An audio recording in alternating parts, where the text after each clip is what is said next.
Does Scruffy go to heaven?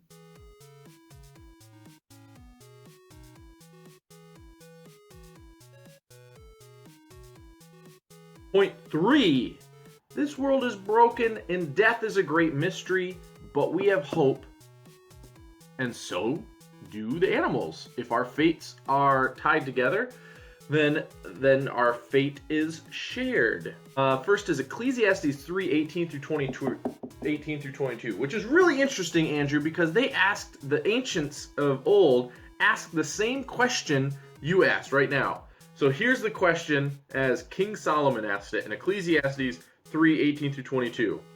King Solomon's there thinking, he's thinking, I also said to myself, as for humans, God tests them so that they may see that they are like the animals.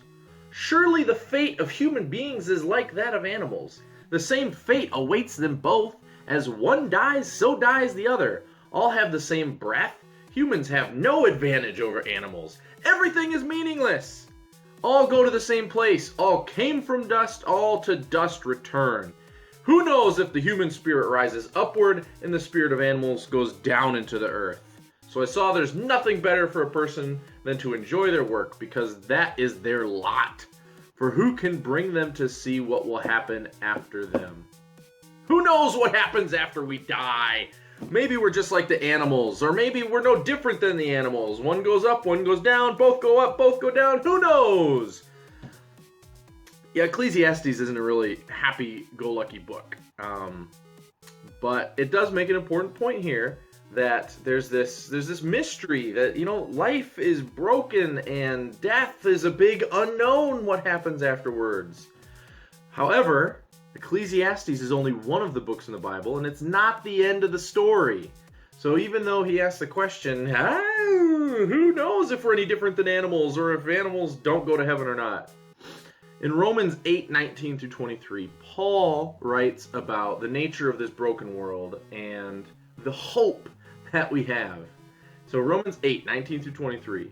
For the creation waits in eager expectation for the children of God to be revealed. For the creation was subjected to frustration, not by its own choice, but by the will of the one who subjected it, in hope that the creation itself will be liberated from its bondage to decay, brought into the freedom and glory of the children of God.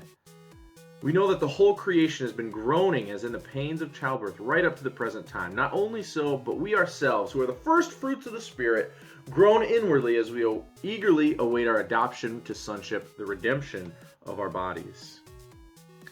So Paul here catches the hope. Yes, this world's broken. Yes, it's groaning. Please fix it, Lord. Save us. All the world, not just humans, not just people, but all creation and everything in creation. The animals suffer just like we suffer. And Paul writes here that those of us who are coming to Christ, believing in Him, and God gives us His Spirit, we are the first fruits, the down payment of a new creation that's coming in the future, when God is going to remake everything and fix all of these problems. And so the whole world, all the animals and life in the world, groans for that future day when they will be saved from the bondage to decay. There is hope, the hope for the redemption of our bodies, the new creation. Which leads me to my final point, point 4. I know that took a little bit to get through that, but this is where I'm starting to get some real surprises myself as I go to the scriptures to study and answer this question, and I'm really grateful to Andrew for asking this. We are going to come back and see what the fate is of poor Scruffy. See, I remember his name, Scruffy. And we will come back with the final part tomorrow. I'm Pastor Ben. Peace.